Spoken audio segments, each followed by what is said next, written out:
Surgical strike 1 ఆర్మీతోని attack, surgical strike 2 air ఫోర్స్తోని attack చేసి, ఇప్పుడు ఆపరేషన్ సింధూర్తోని ఆర్మీ ఎయిర్ ఫోర్స్తో పాటు ఐఎన్ఎస్ విక్రాంత్ కూడా బరిలో. ఈ ఐఎన్ఎస్ విక్రాంత్ గురించి మాట్లాడితే దీన్ని ఫస్ట్ వాడినప్పుడు బంగ్లాదేశ్ విడిపోయింది, అంటే బంగ్లాదేశ్ సపరేట్ దేశం అన్నమాట. ఆపరేషన్ సింధూర్తోని పాకిస్తాన్ కి ఒక సైడ్ మన నుంచి దాడి, ఇంకో దిక్కు బలోచిస్తాన్ నుంచి దాడి. ఇప్పుడు పాకిస్తాన్ పరిస్థితి ఏ విధంగా ఉందంటే ముందు నుయ్యి ఎంత గుయ్యి, అంటే ఎటూ కదలలేని పరిస్థితి.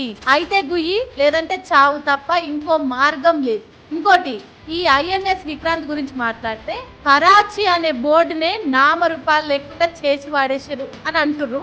మరి ఇది ఎంతవరకు నిజమో తెలియదు కానీ ఐఎన్ఎస్ విక్రాంత్ ఇప్పుడు మళ్ళీ బరిలోకి దిగింది. ఈసారి పాకిస్తాన్ పరిస్థితి ఏంటి, అసలు పాకిస్తాన్ అనే ఒక దేశం ఉంటుందా లేదంటే నామ రూపాలు లేకుండా చెల్లా చెదరు కాబోతుంది.